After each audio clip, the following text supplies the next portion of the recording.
புத்திர பாக்கியம். புத்திர பாக்கிய அனுகூலத்தை பற்றி இப்பொழுது நாம இந்த பதிவுல பார்க்க இருக்கிறோம். ராகு கேது அமைப்பு. இந்த புத்திர பாக்கியமும் ராகு கேது அமைப்பும் ஒருவருக்கு என்ன செய்கிறது? திருமணம் செய்வதற்கு முன்னதாகவே இந்த விஷயத்தை, அதாவது திருமணம் செய்யக்கூடிய அந்த காலகட்டத்துல இந்த விஷயத்தை தெரிந்து கொள்ளும் பொழுது நிச்சயமாக இந்த திருமணத்துக்கு பிறகான புத்திர பாக்கியம் தாமதமாவது, லேட் ஆகுது, இந்த மாதிரி விஷயங்களை சரி செய்து கொள்ள முடியும். முன்கூட்டியே தன்னை சரிபார்த்து கொள்வது, ஒரு நபர் தன்னை மருத்துவ ரீதியாகவும் சரிபார்த்து கொள்வது ரொம்ப விசேஷமான இந்த காலகட்டமாக இருக்கிறது. இன்றைய உணவு பழக்க வழக்கங்கள், அவருடைய பழக்க வழக்கங்கள் அப்படின்னு நீங்க புரிஞ்சுக்கங்களேன். இன்னைக்கு காலகட்டத்துக்கு எப்படி இருக்கிறது உங்களுக்கே தெரியும். இப்போ அந்த பழக்க வழக்கங்களால, சரிங்களா, இது பாத்தீங்கன்னாக்கா உணவு பழக்க வழக்கங்களாகவும் உடல் ரீதியான பழக்க வழக்கங்களாகவும் நீண்ட நாட்களாக திருமணம் ஆகாத ஒரு தன்மையினாலும் சில உயிர் அணுக்கள், அந்த குழந்தை பேருக்கான ஆண் பெண் யாராக இருந்தாலும் அந்த உயிரணுக்கள் குறைபாடுகள் சில தொந்தரவுகளை கொடுக்கிறது. அது பெரும்பாலும் இந்த ராகு கேது அமைப்பு தாக்கம் உள்ளவர்களுக்கும் ஆண்களுக்கு அந்த 3ஆம் பாவக தன்மையினாலும் அவருடைய புத்திர பேரானது தள்ளி போகிறது. இப்போ ஒரு உதாரணத்துக்காக சும்மா ஒரு ஜாதகம், இப்போ நான் உங்களுக்கு ரேண்டமா ஒரு ஜாதகம் இப்போ எடுத்திருக்கிறேன். இப்போ இங்க பாருங்க, இந்த ஜாதகம் தனுசு லக்னம், 5ல கேது, அந்த வீட்டதிபதி செவ்வாய் 10ல. இப்ப இந்த பதிவு செல்வதற்கு முன்னாடி புதிய நேயர்கள் நம்முடைய சேனலை தொடர்ந்து பார்க்க சப்ஸ்கிரைப் செய்து கொண்டு தொடர்ந்து பாருங்கள்.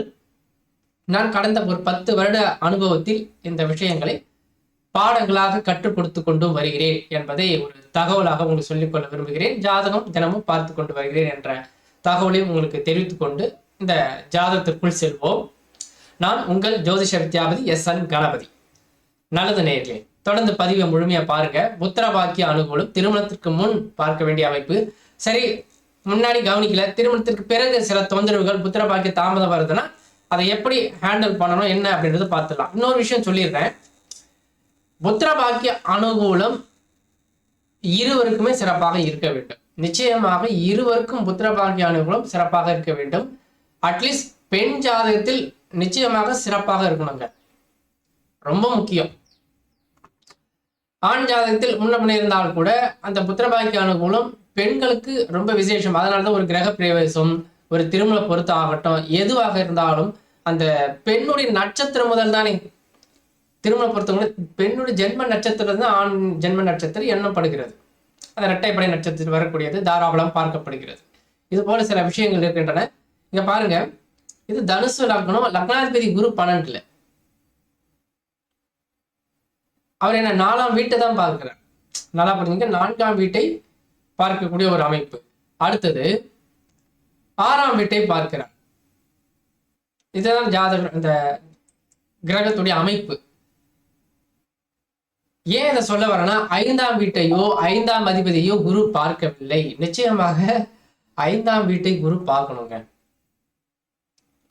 அல்லது வேறு சுப கிரகமாக சுக்கிரனோ சந்திரன் தொடர்போ, வளர்பிறை சந்திரன் தொடர்போ அந்த 5ஆம் பாவக அதிபதியோடு தொடர்பு கொள்ளும் பொழுது இயற்கை சுப கிரகங்கள் குரு, சுக்கிரன், சந்திரன், புதன் இவங்க தொடர்பு கொள்ளும் பொழுது ஒரு நல்ல அனுகூலத்தை கொடுத்துரும். அது புதனை விட குரு சுக்கிரன் நிச்சயமாக தொடர்பு இருந்தால் ரொம்ப விசேஷம். முக்கியமா குரு பிரதான கிரகம். அவரை லக்னாதிபதியாகி 5ஆம் வீட்டையோ 5ஆம் அதிபதியோ அவர் பார்க்கவில்லை. சரி, இன்னொன்று, கேது ஒரு செவ்வாய் வீட்டுல 5ஆம் பாவத்துல, அந்த கேதுக்கு இடம் கொடுத்த செவ்வாய் புதனுடைய வீட்டுல, அது கொஞ்சம் தனக்கு ஆகாத ஒரு கிரகம் அப்படின்னு எடுத்துக்கலாம். இது ஒண்ணு. அப்போ அந்த செவ்வாய் ராகுவை நோக்கி செல்கிறது. கேது 5ல இருந்து ராகு அட்டாக் பண்றாரு. ராகு ஆன்டி கிளாக் வாய்ஸ்ல. இப்ப ராகு இருக்கிறது துலாம், அடுத்தது கன்னி, சிம்மம், கடகம், இப்படிதான் போகும் ரிவர்ஸ்ல. செவ்வாய் என்ன பண்ணும், இப்ப சிம்மத்துல இருந்து வந்திருக்குது கன்னி, அடுத்து துலாம், விருச்சம், இப்படி செல்லக்கூடியவர். அப்போ செவ்வாய் செல்கிறது, ராகு இப்ப பாருங்க வாய் திறந்துட்டு வருது, ராகு செவ்வாய் போகிறது. இப்ப புரியுதுங்களா? அது வாய்க்குள்ள போற மாதிரி இருக்கக்கூடாது. 5ஆம் அதிபதி ராகுவுடைய வாய்க்குள் செல்வது போல் இருக்கக்கூடாது. கேது நோக்கி செவ்வாய் போகுது, அதாவது உதாரணத்துக்கு கேது நோக்கி குருவோ 5ஆம் அதிபதியோ செல்கிறது என்றால் குழந்தை பேருக்கான நெருக்கடியை கொடுக்கும். ஆண் பெண் சேர விடாம அவங்களுக்கு ஒரு தாம்பத்திய சுகம் கிடைக்க பெறாமல் ஒரு நெருக்கடியை கொடுக்கும். அதே ராகு அப்படி அல்ல, அதாவது அந்த அனுபவத்தை கொடுத்து விடும். ஆனால் புத்திர பாக்கியத்தை மட்டும் கொடுக்காது. அப்ப அந்த அணு குறைபாடு சில விஷயங்களை கொடுத்து விடும். அந்த 5ஆம் அதிபதி என்ன பண்ணது கவிக்கிறது, ஒருவேளை குரு பார்வையிலிருந்து தப்பிதம் குழந்தை பிறந்து விட்டாலும் அந்த நோய்வாய் தாக்கத்தினால் குழந்தைக்கு நீண்ட கால நோய் பிரச்சனை தருகிறது, தாக்கத்தை கொடுத்து விடுகிறது. இதுக்கு என்ன செய்யணும் அப்படின்னா, ராகுக்கு உண்டான பரிகார முறையை நீங்க சிறப்பா செய்யலாம். இப்ப ஸ்கிரீன்ல கூட பாருங்க, இது போன்ற அமைப்பு கல்யாணம் ஆயிடுச்சுங்க சார், இப்ப என்னதான் சார் பண்றது, இதுக்கு என்ன தீர்வு, அடுத்தது நம்ம அதை யோசிக்கிறோம் இல்லையா. அப்போ இப்ப ஸ்கிரீன்ல கூட நீங்க பார்க்கலாம். இருங்க ஒரே நிமிஷம், மீடியா ஷோ. ஓகே, கவனிங்க, டிஸ்பிளே கேப்சர். இப்போ ராகு கேது ஸ்தலத்திற்கு சென்று தெய்வ வழிபாடு, அந்த ராகுக்குரிய பரிகாரம், ராகுனால் தாக்கம் இருந்தால் புத்திரபாக்கிய அனுகூலம், ராகுவினால் தாக்கம் இருந்தால் இந்த தெய்வ வழிபாடு செய்வது விசேஷம். ராகுனால் தாக்கம் இருக்கும் பொழுது இந்த தெய்வ வழிபாடு செய்வது விசேஷம். அங்க வந்து ஒரு 4 நெய் தீபம் ஏற்ற, போன பதிவுல இதெல்லாம் சொல்லியிருக்கிறேன்.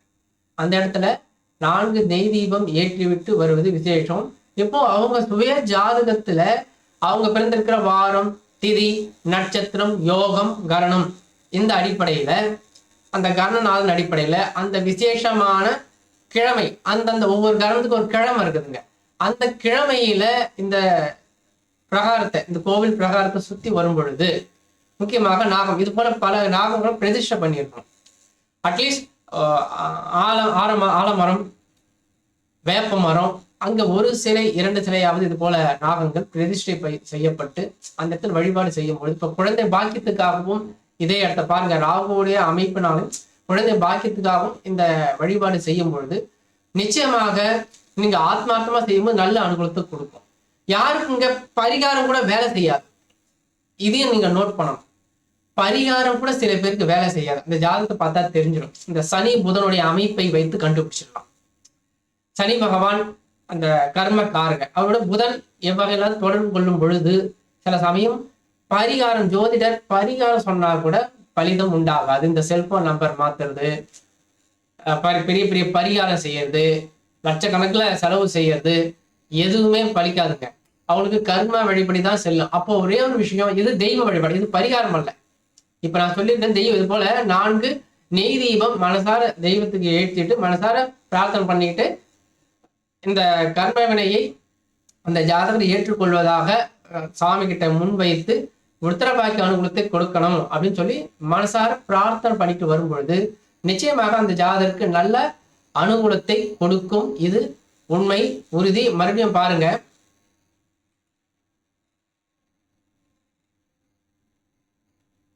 மறுபடியும் நீங்க ஜாதகத்தை பார்க்கலாம்.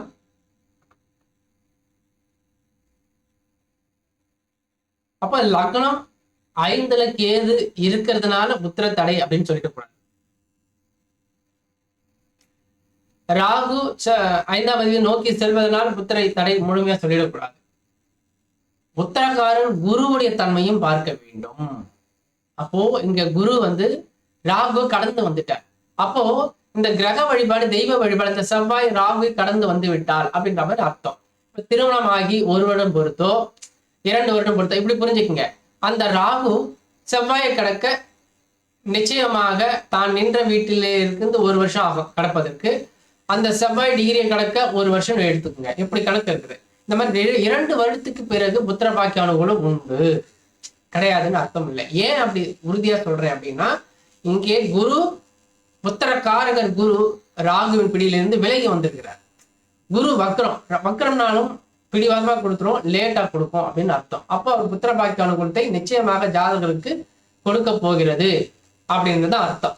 அதுதான் இந்த மாதிரி. இன்னொன்னு, இந்த லக்னாதிபதி குரு நல்லா புரியுங்க. லக்னாதிபதி குரு 12ல இருக்கனால அயன சயன போகம், கொஞ்சம் வெளியூர் சார்ந்த விஷயங்களுக்கு இது மாதிரி இருக்கிறதுனாலையும் அவர் திருமணத்துக்கு உடனே வெளியூருக்கு சென்று விடுவதும், அவர் ஏற்கனவே அந்த தூக்கம் சரியில்லாதனாலும் உடல் பலகீனத்தினால அந்த உயிரின குறைபாடு இருக்கலாம். அதனால மருத்துவ ரீதியாகவும் சில விஷயங்களை பார்த்துக் கொள்ள வேண்டும். ஏன்னா ராகு வந்து மருத்துவத்தை குறிக்கக்கூடிய ஒரு கிரகம்.